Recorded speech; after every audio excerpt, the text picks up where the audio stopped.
একটি সাউন্ড বক্সের মেশিন অথবা অ্যাম্পলিফায়ার মেশিন, এই সাউন্ড বক্সের মেশিনগুলোকে অ্যাম্পলিফায়ার বলা হয়, কারণ এটা ছোট্ট সিগন্যালকে বর্ধিত করে অনেক বড় আকারে বাইরে ছড়িয়ে দেয়। এই জন্য এটাকে অ্যাম্পলিফায়ার বলে। তো বন্ধুরা দেখো, এই অ্যাম্পলিফায়ার মেশিনগুলো যদি আমরা তৈরি করতে হবে, তো প্রথমে দেখতে হবে স্পিকার। তো স্পিকার আমি কত ইঞ্চি বাজাবো, 6 ইঞ্চি বাজাবো নাকি 4 ইঞ্চি বাজাবো?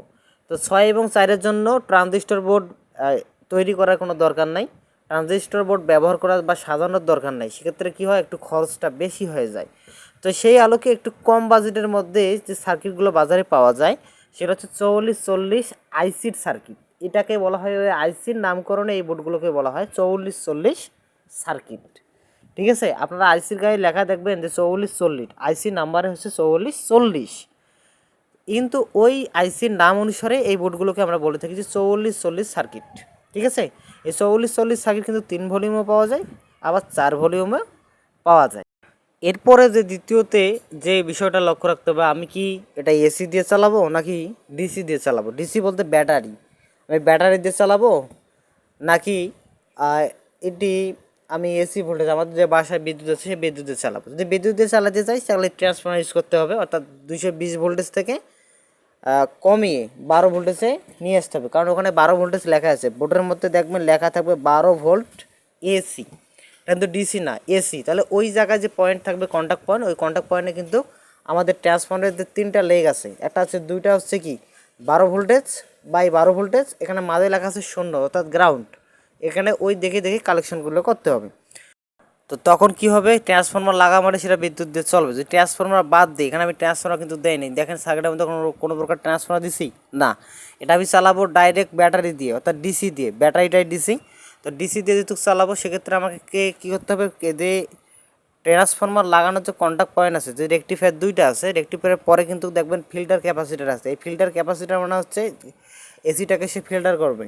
ঠিক আছে, ডিসিটাকে ফিল্টার অথবা এসিটাকে ফিল্টার, সে যেটাই বলেন না কেন, আমার যেটা আছে পালসেটিং ডিসি, মানে পালসেটিং ডিসিটাকে সে ফিল্টার করে পিওর ডিসিতে কনভার্ট করবে। তো পিওর ডিসি যেহেতু, তাহলে সেই ডিসিতে ফিল্টারিং ক্যাপাসিটার, এই ক্যাপাসিটার 2টা টার্মিনাল থাকে, একটা দেখবেন পজিটিভ, একটা দেখবেন নেগেটিভ। ওই পজিটিভ নেগেটিভ থেকে যদি 2টা কেবল আমরা বাইর করতে পারি ব্যাটারিতে সংযোগ দেওয়ার জন্য, তাহলে কিন্তু আমার হয়ে যাবে ব্যাটারিতে চালানোর জন্য একটা উপযোগী কানেকশন। তো বন্ধুরা, এইটাই হলো এই সেট আপ।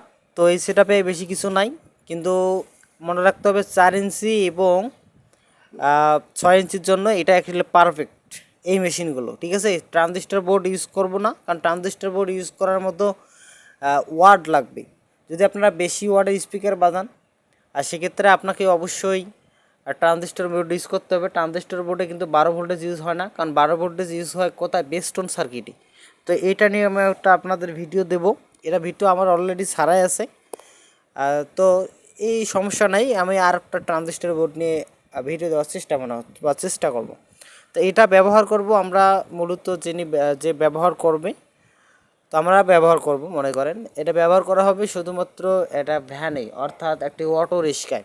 ঠিক আছে, তো সেই আলোকে আমরা অটো রিক্সার যে ব্যাটারিগুলো পাই, এগুলো কিন্তু সিরিজ কানেক্টেড করে 48 ভোল্টেজ পাই। তো 48 ভোল্টেজ তো আর এই সার্কিটটা চলবে না, চলবে, এটা হাই হয়ে যাবে। এটাকে চালাইতে গেলে আমাকে 12 ভোল্টেজ দিতে হবে, তাই না? 12 ভোল্টেজ দিতে গেলে অবশ্যই ওখানে লাইট আছে, হর্ন আছে, মানে ওই অটো রিক্সায় ওখান থেকে যদি আমরা একটা 12 ভোল্টেজ নিতে পারি, মানে 12 ভোল্টেজ ওখানে 48 ভোল্টেজ থেকে রেকটিফায়ার করা আছে, ওই রেকটিফায়ার করে 12 ভোল্টেজ কনভার্ট করে আমরা হর্ন, তারপর আছে ওই অটো থেকে ওই লাইন আমরা কী করব, এখানে ইনপুট করব। বুঝতে পারছেন, মানে 12 ভোল্টেজ আমাকে দিতে হবে কিন্তু, মানে এই বোর্ডেই আমাদের অ্যাম্পলিফায়ার সার্কিটে যেটা আমরা বের করলাম, যে কেবল দুটা, ওই কেবল দুটাকে ইন করলে আমার পাওয়ার পাবে। যদি আমরা 48 ভোল্টেজ সরাসরি এই বোর্ডে দিই, ওই বোর্ডটা কিন্তু একদম আইসিটা ড্যামেজ হয়ে যাবে, নষ্ট হয়ে যাবে, এটা আমাকে মনে রাখতে হবে। তাই 12 ভোল্টেজেই দিতে হবে। তো আমরা এটা দিচ্ছি। তো এখন আপনাদের শুধু কানেকশনগুলো পিওর করে দেখানোর চেষ্টা করি, যে আমাদের বাজানোর উদ্দেশ্যে আর কি। এতক্ষণ অনেক কথা বললাম, তো আপনাদের একটু এখন ওটা বাজিয়ে দেখাচ্ছি। তো আমরা অলরেডি যে একটি যে ইউএসবি, মানে হচ্ছে ব্লুটুথ সার্কিট যেটাকে বলা হচ্ছে, যে এই যে MP3 ব্লুটুথ সার্কিটটা নষ্ট হয়ে গেছে, আমরা কি করব, এর পরিবর্তে একটা নতুন লাগিয়ে দেব।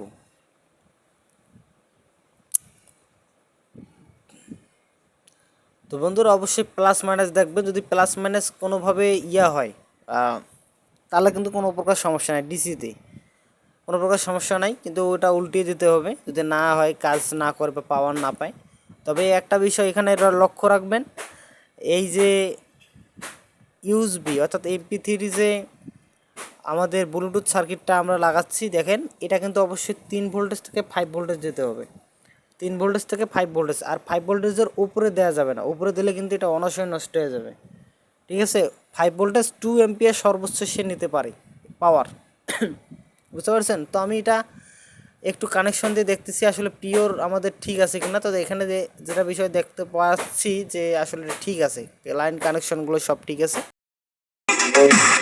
সেটআপ দেওয়া শেষে আমরা কানেকশন দিয়ে দেখবো আসলে বাজে কি বাজে। বন্ধুরা দেখেন অলরেডি আমাদের কিন্তু সুন্দর